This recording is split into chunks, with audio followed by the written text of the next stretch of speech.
ارشاد رب العزت ہے وَاسْتَغْفِرُوا رَبَّكُمْ، لوگوں اپنے رب کی بارگاہ میں استغفار کرو، ثُمَّ تُوبُوا إِلَيْهِ، پھر اس کی بارگاہ میں توبہ بھی کرو۔ مولا ہوگا کیا؟ تو فرمایا ان ربی رحیم ودود، پھر تم دیکھنا کہ تمہارا رب تم پر رحمت بھی فرما دے گا اور اپنے بندوں کو محبت کی خیرات بھی عطا فرما دے گا۔ دو لفظ اس آیت کے اندر استعمال کیے گئے، ایک استغفار اور ایک توبہ۔ بولیے لفظ کیا ہے؟ استغفار اور توبہ۔ عام طور پر یہ سمجھا جاتا ہے کہ استغفار اور توبہ ایک ہی چیز ہے، یعنی توبہ ہی استغفار ہے اور استغفار ہی توبہ ہے، لیکن مفسرین کرام نے ان دونوں میں، استغفار میں اور توبہ میں، ایک بڑا باریک سا مگر بڑا اہم فرق بیان کیا ہے۔ فرماتے ہیں ان دونوں میں فرق یہ ہے کہ پچھلے گناہوں کی معافی مانگنا استغفار کہلاتا ہے اور آئندہ گناہ نہ کرنے کے پکے وعدے کو توبہ کہتے ہیں۔ آپ نے غور فرمایا اس بات پر؟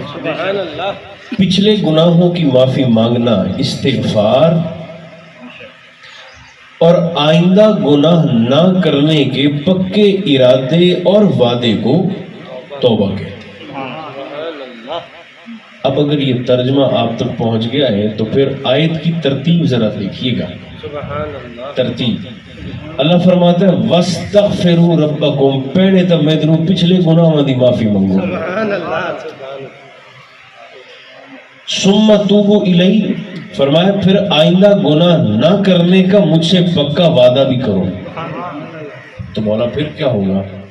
فرمایا ان ربی رحیم ودود، پھر میرے محبوب ان کو بتائیے کہ تمہارا رب رحمت بھی کر دے گا، محبت کی خیرات اور خزانے بھی عطا فرمائے گا۔ ابھی میرے بھائی قبلہ پیر صاحب سرکار غوث الثقلین کی منقبت پڑھ رہے تھے۔ حضور سیدنا غوث اعظم رضی اللہ تعالی عنہ کا ہی فرمان ہے۔ آپ فرماتے ہیں جس بندے نے مکان بنانا ہو نا، مکان، وہ پہلے اٹا نہیں لیندا، وہ سیمنٹ نہیں خریدتا، وہ ریت نہیں لیتا، وہ بجری نہیں خریدے گا، وہ دروازے، کھڑکیاں، روشن دان، شیطین اور گارڈر اور ٹی آر یہ سب نہیں خریدے گا۔ تو حضور پھر فرمایا جس نے مکان بنانا ہوتا ہے وہ سب سے پہلے زمین خریدتا ہے۔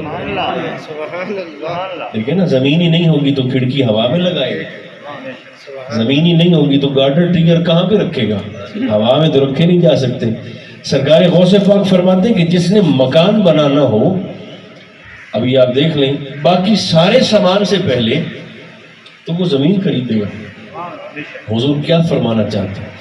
فرمایا جیسے مکان بنانے والا شخص سب سے پہلے زمین خریدتا ہے، اس پر پھر بلڈنگ اور عمارت تعمیر کرتا ہے، بالکل اسی طرح سرکار غوث پاک فرماتے ہیں جس بندے نے نیکیوں کی عمارت بنانی ہو، نیکیوں کا مکان بنانا ہو، نیکیوں کی بلڈنگ تعمیر کرنی ہو، چنگے کما دی عمارت اسارنی ہوئے، تو فرمایا نیکیوں کی عمارت جس زمین پر بنتی ہے اس زمین کو توبہ کہتے ہیں۔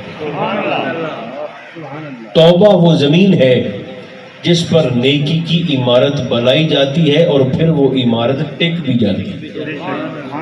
استغفار پر ہی ایک بات جو میرے ذہن میں آ رہی ہے، حدیث مبارکہ بخاری شریف کے اندر موجود ہے، وہ سن لیں، اس کے بعد پھر ہم انشاءاللہ خط تشریف پڑھتے ہیں۔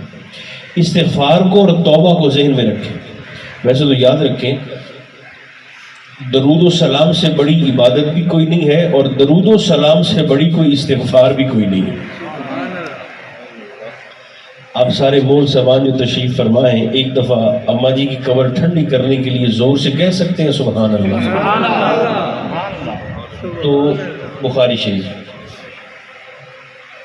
استغفار کو ذہن میں رکھیے گا۔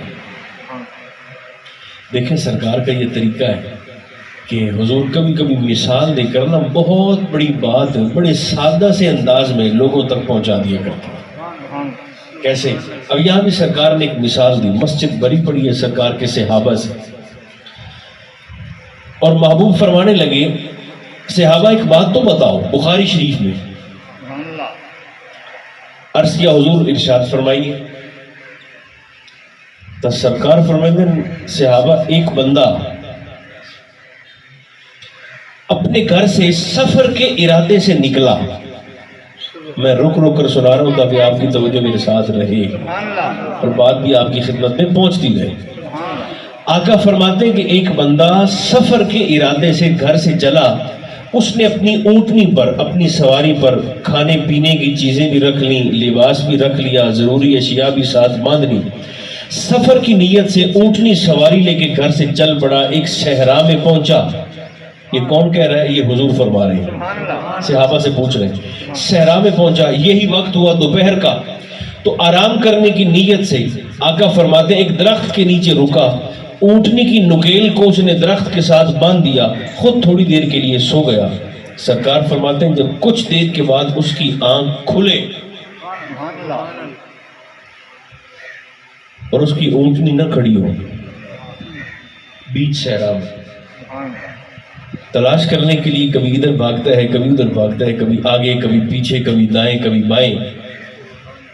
سرکار فرماتے ہیں تپتے صحرا میں نہ کھانا ہے، نہ پانی ہے، نہ لباس ہے، نہ آگے جا سکتا ہے، نہ پیچھے جا سکتا ہے.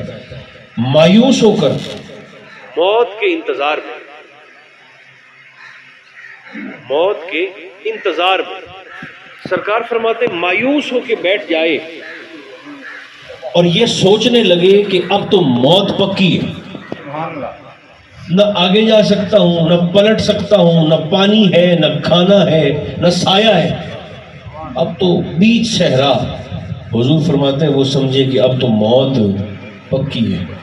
آقا فرماتے ہیں وہ موت کے انتظار میں بیٹھ جائے اتنا مایوس ہو کر کہ تھوڑی دیر گزرے اور وہ دوبارہ پریشانی کے عالم میں سر اٹھا کر دیکھے تو سامان سے لدی ہوئی اس کی اونٹنی اس کے نظروں کے سامنے کھڑی ہو.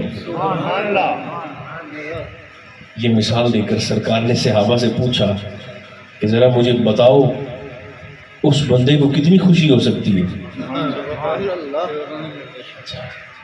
دیکھیں نا یہ ایسے ہی ہے کہ جیسے میں اور آپ ابھی گاڑی پر موٹر سائیکل پہ آئے تو خدا نہ خواستہ ہم میں سے کوئی واپس جائے تو اس کا موٹر سائیکل وہاں پر کھڑا ہی نہ ہو، گاڑی اس کی وہاں پر موجود ہی نہ ہو، افراتفری کے عالم میں پھرتا رہے. بھی اب کیا بنے گا؟ تو 2 گھنٹے کھپنے کے بعد پتہ چلے کہ جیسے ہی پریشان ہو کر باہر نکلا ہے تو اس کا موٹر سائیکل چابی لگی کھلوتی انتظام ہی کھلوتا ہے، تو کتنی خوشی ہوگی. اب سرکار نے یہ مثال دے کر نا صحابہ سے پوچھا کہ وہ بندہ جو موت کے انتظار میں بیٹھا تھا اپنی سواری کو 2-4 گھنٹے کے بعد سامنے پا کر کتنی خوشی ہوگی. تو صحابہ نے کہا حضور وہ تو موت کو سامنے دیکھ کر آیا ہے، اس کی خوشی کا تو ہم اندازہ ہی نہیں کر سکتے کہ اس کے دل کی سرور اور فرحت کی کیفیت کیا ہوگی. سرکار نے فرمایا بڑا خوش ہوگا حضور، بڑا خوش ہوگا. اب سنیں آقا نے فرمایا جیسے سواری پا کر اسے خوشی ہوئی تو حضور فرماتے ہیں جتنی خوشی اس بندے کو اپنی سواری کو واپس پا کر ہوئی، پھر سنیں جتنی خوشی اس بندے کو سواری واپس پا کر ہوئی، آقا فرماتے ہیں اس سے 70 گنا زیادہ خوشی، 70 گنا زیادہ خوشی، 70 گنا زیادہ خوشی اللہ کو اس وقت ہوتی ہے جب اس کا نافرمان بندہ توبہ کے ارادے سے رب کی بارگاہ میں پلٹ آتا ہے، واپس آ جاتا ہے. یعنی اللہ فرشتوں میں اعلان کرتا ہے کہ دیکھو بگوڑا میرا بجا ہویا نافرمانا بے وفا پر آپ نے مرکز آپ کی اصل سے واپس آ گیا. اتنی خوشی ہو. اس لیے نیکی کی بسم اللہ نیکی کی عمارت جس زمین پر قائم رہتی ہے اور بنتی ہے اس زمین کو توبہ کہتے ہیں. اللہ مجھے اور آپ کو توفیق عطا فرمائے. آمین تو کہیں گے. 40 ਚੋਂ ਇੱਕ ਸੁਣੀ پوندی ہے 39 رد ہو جاندی ہیں 40ویں ضرور قبول ہو جاندی ہے آمین تو ویسے اس دعا پر بھی جن کی زبانیں آسانی محسوس کرتی ہیں بولنے میں وہ آمین ضرور کہہ دیں اللہ پاکستان پر بھی رحم فرمائے کیونکہ گل مجھے رحم نہ نہیں پڑھنی اپنا حال تو ہے کوئی نہیں ہمارا حال اگر ہوتا تو اس قدر ذلت اور رسوائی کا سامنا ہمیں نہ کرنا پڑتا بڑا خطرناک چہرہ ہے ہمارا من حیث القوم بہرحال اللہ کرے کہ پاکستان جو واقعی اسلام کے نام پر بنا تھا اللہ کرے کہ اس کی اور اس میں رہنے والوں کی عزت اللہ ہمیں لوٹا دے صلی اللہ تعالی علی خیر خلقہ محمد و آلہ و اصحابہ اجمعین برحمتک یا ارحم الراحمین